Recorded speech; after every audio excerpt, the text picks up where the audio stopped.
Hello বন্ধুরা, welcome back to my channel. আজ একটা কিন্তু খুব সুন্দর রেসিপি নিয়ে আবারও চলে এসেছি।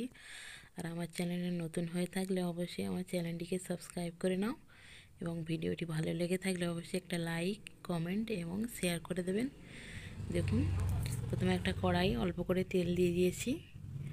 দিয়ে একটা বড় সাইজের আলু আমি ছোট ছোট টুকরো করে কেটে নিয়েছিলাম, সেটা একটু নাড়াচাড়া করে ভেজে নিচ্ছি। একটু পরিমাণ মতো একটু স্বাদ অনুযায়ী নুন দিয়ে দেবো। এরপর দিয়ে দেবো একটু হলুদ গুঁড়ো। দিয়ে আলুটা কিন্তু আমি এই কড়ার মধ্যে ভাজা ভাজা করে একদম সেদ্ধ করে নেব, একটু পোড়া পোড়া টাইপের হবে। দেখুন, ঢাকনা ঢাকা দিয়ে দিয়ে কিন্তু করতে হবে। প্রথমে আমি গ্যাসেই চুলোই করছিলাম, তারপরে আমাদের উনানে রান্না হচ্ছিল, সেই জন্য যখন উনানে প্রচণ্ড আগুন ছিল, তার জন্য উনানে নিয়ে চলে এসেছি মাটির চুলায়।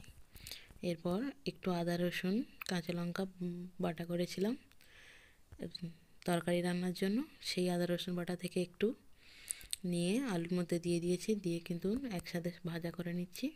এরপর চারটে থেকে পাঁচটা মতো কাঁচা লঙ্কা আমি আলুর মধ্যে দিয়ে আলুর সঙ্গে একসাথে ভেজে নেব। এরপর অল্প করে পানি দিয়ে আবারও একদম লো আঁচে, চুলোর আঁচটা কিন্তু একদম জ্বলছে না, আগুন আছে, তাতেই কিন্তু হয়ে যাবে। দেখুন, আলুর গাটা কিন্তু খুব সুন্দর লাল লাল হয়ে পুড়ে পুড়ে গেছে। এরকম করে কিন্তু তৈরি করে নিতে হবে। দেখুন, আলুটা কিন্তু আমার সেদ্ধ হয়ে গেছে। আমি নামিয়ে নেব। ওই কড়ার মধ্যে দুটো শুকনো লঙ্কা ভেজে নেব। এটা কিন্তু খুবই ঝাল ঝাল হবে। যারা যারা ঝাল ঝাল খেতে পছন্দ করেন তাদের জন্য কিন্তু এই রেসিপিটা একদম খুবই সুন্দর। দুপুরে হোক রাতে হোক ভাতের সঙ্গে কিন্তু দারুণ লাগবে খেতে। এরপর দুটো শুকনো লঙ্কা, একটা মাঝারি সাইজের পেঁয়াজ ভালো করে কুচি করে নিয়েছিলাম। অল্প তেলের মধ্যে হালকা বাদামি রং করে ভেজে নিতে হবে, বেশি লাল একদম বেরেস্তার মতন করলে হবে না, হালকা করে একটু ভেজে নিচ্ছি। এরপর ধনিয়া পাতা একটু হালকা করে পেঁয়াজের সাথে 1-2 মিনিটের মতো নাড়াচাড়া করে তুলে নেব। আপনারা চাইলে কাঁচা দিতে পারেন, ভর্তার সাথে মিশিয়ে দিতে পারবেন। দেখুন, এবার কাঁচা লঙ্কা শুকনো লঙ্কা সবগুলো একসাথে নুন দিয়ে ভালো করে হাত দিয়ে কচলে নেব। এরপর আলুগুলো দেখুন কত সুন্দর সেদ্ধ হয়ে এবং পুড়ে পুড়ে গিয়েছে।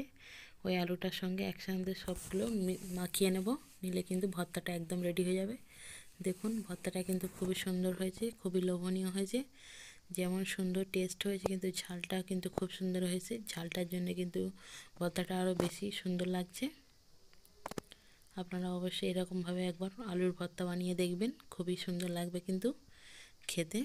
একদম নতুনভাবে আলু সেদ্ধ করে তো সবাই ভর্তা করে খেয়েছেন, এরকম করে অবশ্যই একবার ভর্তা করে দেখবেন। এটাও কিন্তু খুবই দুর্দান্ত লাগে খেতে।